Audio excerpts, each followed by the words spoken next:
반갑습니다. 여러분, 프로토 교수입니다. 스포츠 모든 경기를 매일 분석 및 조합 픽 공유 중에 있습니다. 영상에 공개되지 않는 정보들도 정보방에 입장하시면 확인하실 수 있으니 참여를 희망하시는 분들은 영상 하단 고정 링크를 통해서 아무 조건 없이 자유롭게 참여가 가능하니 많은 참여 부탁드리겠습니다. 첫 번째 경기는 헤르타 베를린 대 뛻헨글라트바흐 한번 살펴보겠습니다. 헤르타 베를린은 프랑크푸르트에게도 0대3으로 패하면서 4연패의 늪에 빠졌습니다. 수비 상황은 상당히 심각한 수준인데 4연패 기간 동안 매 경기 멀티 실점을 허용하고 있는 상황입니다. 수비진의 기동성도 그렇게 좋은 상황은 아니고 박스 안의 수비 능력도 좋은 편은 아니라 그나마 지난 시즌에는 그릴리치의 활약으로 어느 정도는 커버가 가능했지만 그릴리치가 아약스로 이동하면서 좋지 못했던 수비는 더 악화된 셈이죠. 그릴리치가 이적 후 부상에 시달리고 있어 아약스로 보낸 것 자체는 훌륭한 무브였지만 지금은 그릴리치의 존재감을 상당히 크게 느끼고 있습니다. 공격 방식은 철저하게 역습에 치중되어 있습니다. 세르다르가 직접 공을 운반하거나 루케바키오가 배치되어 있는 측면에 의존하는 방식입니다. 다만 중원에서 공을 굴릴 수 있는 선수가 세르다르 하나라 세르다르가 막혀버리면 공격력은 답이 없어지는 양상을 보이는 것이 흠이죠. 4연패 기간 동안 헤르타 베를린은 1골밖에 기록하지 못했고 상대 압박에 대응하지 못하는 모습을 자주 보였습니다. 뛻헨글라트바흐는 샬케와 비겼습니다. 그동안 홈에서 강했던 팀이었기에 홈에서 0대0 무승부를 기록한 것은 상당히 아쉬웠던 선거죠.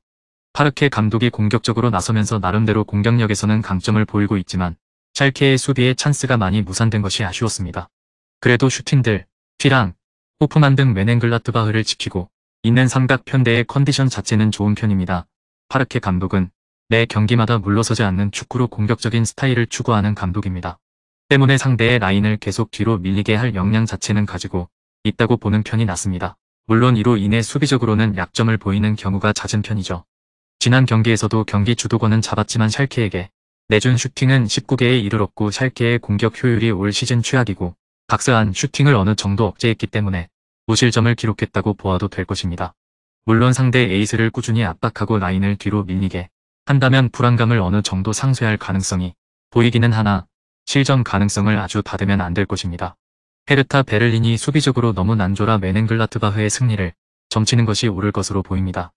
헤르타 베를린의 역습도 뛻헨글라트바흐가 공격적인 스타일로 라인을 짓누른다면 어느 정도는 상쇄가 가능할 것으로 보여집니다.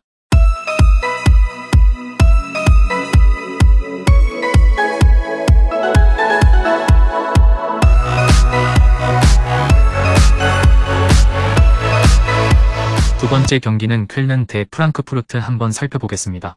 쾰른은 라이프치히와 0대0으로 무승부를 거두었습니다. 상대적으로 열세 전력이었지만 꾸준한 압박으로 라이프치히의 슈팅 생성을 최대한 막아낸 것이 주요했습니다. 다만 최근 공격력이 좋지 못한 것이 사실이죠. 뮌헨과 라이프치히를 상대로 강한 압박으로 수비적인 장점은 드러냈지만 올 시즌 좋지 못한 공격 효율이 꾸준하게 발목을 잡고 있는 상황입니다. 특히 지난 경기에서는 크로스 성공률이 13%에 그친 것이 치명적이었는데 올 시즌도 무한 크로스 전술을 채택하고 있는 쾰른이라 측면 크로스 성공률이 낮게 되면 할 수 있는 것이 거의 없습니다. 프랑크푸르트를 상대로도 수비적인 성과는 어느 정도 낼 수 있습니다. 상대가 누구든지 압박의 강도를 유지하는 특성을 가지고 있는데 이를 바탕으로 중앙 빌드업을 막거나 점유율을 가져오는 양상을 자주 만들고 있기 때문이죠. 뮌헨을 상대로도 중원에서 압도적인 에너지 레벨을 보여주면서 1대1 무승부를 가져오기도 했습니다. 다만 무한 압박 전술로 인해 후반에는 팀의 에너지 레벨이 떨어지는 한계점은 가지고 있습니다. 프랑크푸르트는 다름슈타트를 4대2로 꺾으면서 포칼컵에서 생존했습니다. 나흘간의 휴식일이 있었기 때문에 무하니 등 주력 공격수들도 출전시키면서 승리에 대한 의지를 불태웠고 무하니가 2골 1도움을 기록하면서 제 역할을 충실히 해주었습니다. 이 선에서는 볼에 괴째가 나서면서 부분 로테이션이 이루어졌다는 점도 긍정적인 부분.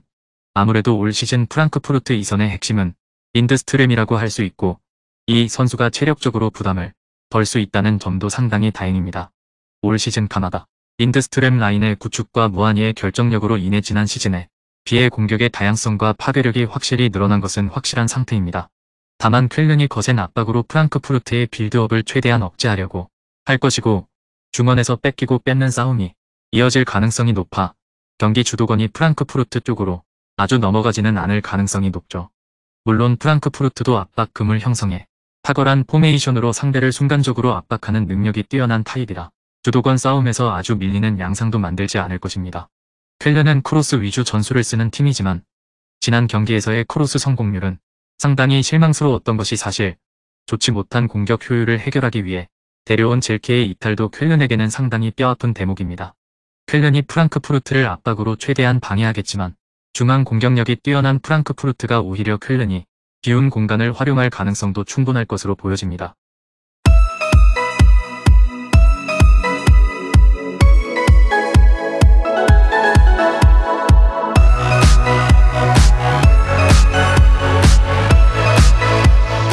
마지막 세 번째 경기는 나폴리 대 크레모네세 한번 살펴보겠습니다.